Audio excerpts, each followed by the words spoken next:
Bonsoir, bonsoir, bonsoir. Alors, nous terminons avec notre seconde partie, comme nous l'avions si bien présenté ce matin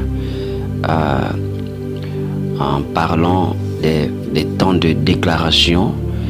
Alors, nous avions dit que nous devrions avoir un premier temps le matin, comme nous l'avions partagé, et actuellement nous partageons le second temps, toujours dans la même pensée, le trafic de Dieu,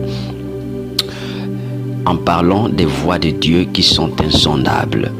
Alors, Ésaïe 55, 9, nous avions dit que Dieu n'empruntera pas toujours la même voie. Il a dit, Dieu parle des voies. Il dit autant mes voix. Dieu n'a pas qu'une seule voix. Ok? Le royaume de Dieu est un royaume parfaitement développé. Il est développé en infrastructure. Ok? Je dis bien, le royaume de Dieu est développé en infrastructure spirituelle. Il est développé en matière voix. Il est développé dans tous les domaines. C'est un royaume complet. Les jours qui viendront, nous allons le comprendre dans le thème qui suivra, le thème sur lequel nous sommes en parlant de la 15e série. Alors, nous allons poursuivre notre temps de prière, mais cette fois-ci en quelques secondes. Je vais donc nous amener à comprendre ceci. Nous avions dit que les voies de Dieu sont insondables, c'est-à-dire les voies de Dieu ne sont pas les nôtres. Souvent les gens sont frustrés, c'est parce qu'ils ne comprennent pas ce principe-là, que Dieu n'agit pas de la même manière que nous. Et ça, nous l'avions dit ce matin. Et avant de déclarer ces deux paroles, je vais inviter quelqu'un à comprendre ceci. Voyez-vous, souvent c'est important de comprendre que quand on dit les voies de Dieu, voyez-vous, il y a dans cette vie de Libreville, il y a plusieurs sortes de voies. Il y a les voies, la voie principale. Il y a, je vais prendre un exemple, certaines voies à un niveau qui, en fait, quand vous regardez la circulation, la manière dont les routes sont faites au Gabon, vous allez vous rendre compte qu'il y a des voies à sens unique. Je veux m'appesantir là-dessus.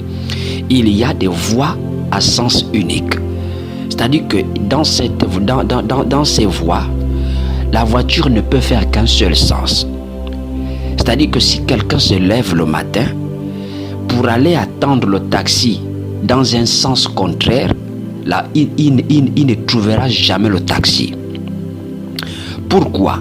La voiture ne viendra jamais, le taxi ne viendra jamais dans le sens où il est positionné. Parce que c'est un sens unique.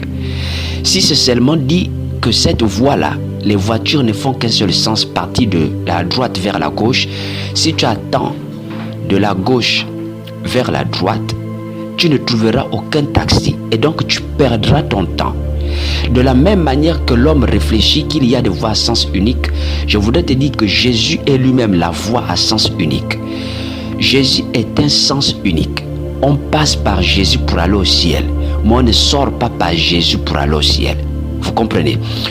On passe par Jésus pour aller au ciel, mais on ne passe pas par Jésus pour sortir du ciel. Non, Jésus est la voie à sens unique. On ne sort pas par Jésus, mais on passe par Jésus. C'est pourquoi il y a des personnes qui ont attendu les grâces là où il ne faut pas les attendre. Il y a des personnes qui se sont arrêtées à un moment donné de leur vie.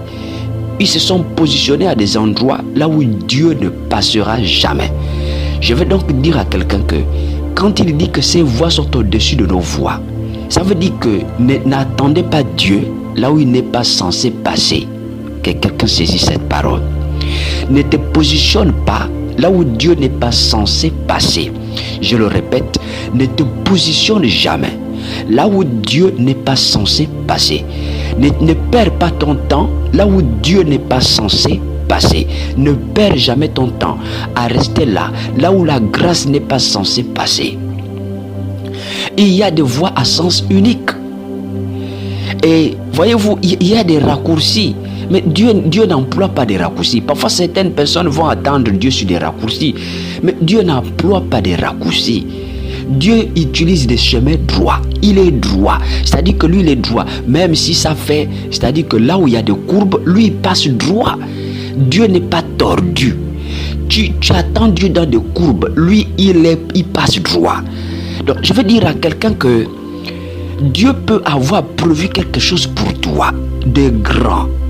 Mais si tu n'es pas là où passe sa voix, si tu n'es pas là où Dieu passe, c'est ce qui nous dit que ces voix ne sont pas nos voix.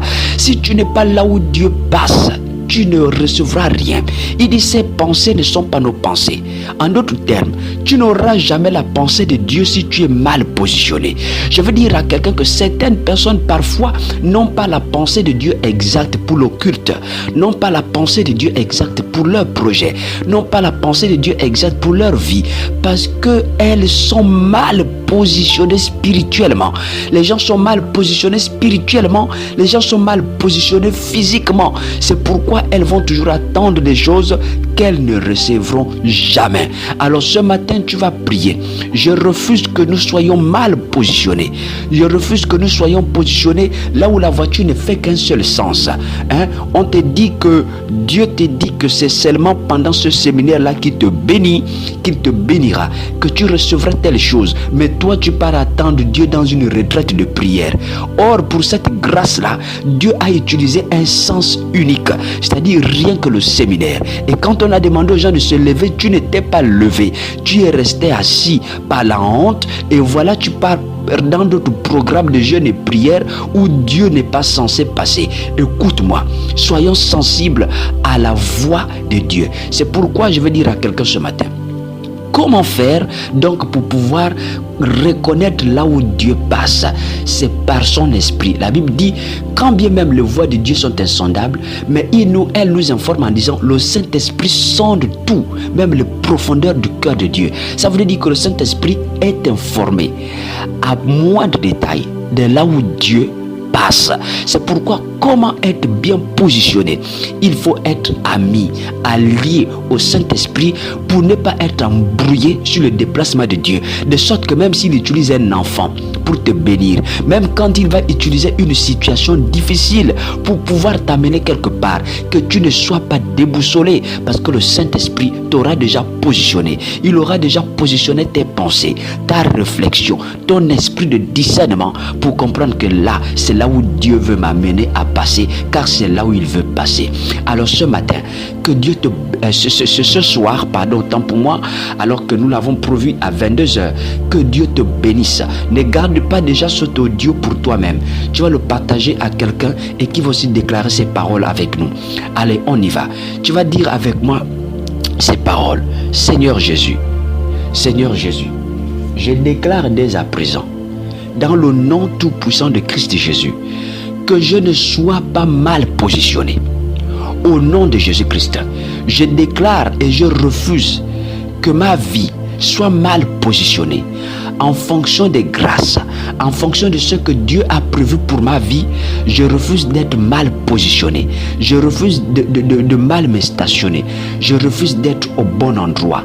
Au nom de Jésus-Christ, je déclare que l'esprit de discernement, que le Saint-Esprit de Dieu, qui sonde les cœurs et les profondeurs de Dieu, m'amène à développer l'esprit de discernement qui me poussera, qui me permettra d'être bien positionné et de reconnaître là où Dieu passe.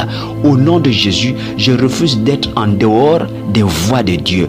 Quelle que soit la voie par laquelle Dieu passe, je refuse de ne pas la saisir. Je déclare au nom de Jésus ce matin que je suis bien positionné, que je me positionne au bon endroit. Je me positionne au bon endroit et au bon moment. Au nom de Jésus-Christ, que mes enfants sont positionnés au bon endroit et au bon moment. Que mon mari est positionné au bon endroit et au bon moment. Là où passe la faveur de Dieu. Au nom de Jésus-Christ. Amen. Que Dieu vous bénisse encore pour ce soir. Shalom, shalom.